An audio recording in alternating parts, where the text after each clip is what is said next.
4 kebiasaan sopan santun di Indonesia yang dianggap kasar di negara lain. Yang pertama, senyum di Rusia. Di Indonesia kamu akan diminta untuk tersenyum saat bertemu orang agar menimbulkan kesan ramah dan sopan. Sebaliknya, saat di Rusia, senyuman malah dianggap sebagai sesuatu yang tidak menyenangkan bila bertemu dengan orang asing. Senyuman akan menimbulkan kesan menggoda saat bertemu orang asing di Rusia.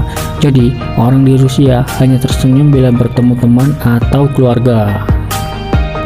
Yang kedua, makan sampai habis di Cina. Saat bertamu, orang Indonesia sudah terbiasa menghabiskan makanan tanpa sisa untuk menghargai upaya sang pemberi makanan atau tuan rumah.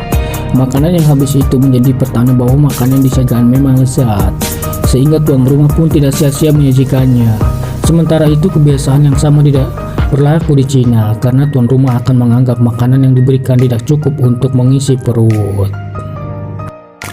Yang ketiga, memberi tip di Jepang. Orang Indonesia tentu sangat senang dengan budaya memberi dan menerima tip. Ini bisa jadi sebagai bentuk apresiasi terhadap orang yang menerima tip. Hanya saja Jepang menganggap bahwa pemberian tip adalah suatu penghinaan. Masyarakat Jepang menerapkan kebiasaan ini karena mereka sudah memberikan pelayanan terbaik tanpa mengharapkan imbalan lebih. Yang keempat, jangan membuka hadiah secara langsung di India. Tidak jauh beda dengan tip, orang Indonesia akan senang hati saat memberi kado bila kado dibuka secara langsung.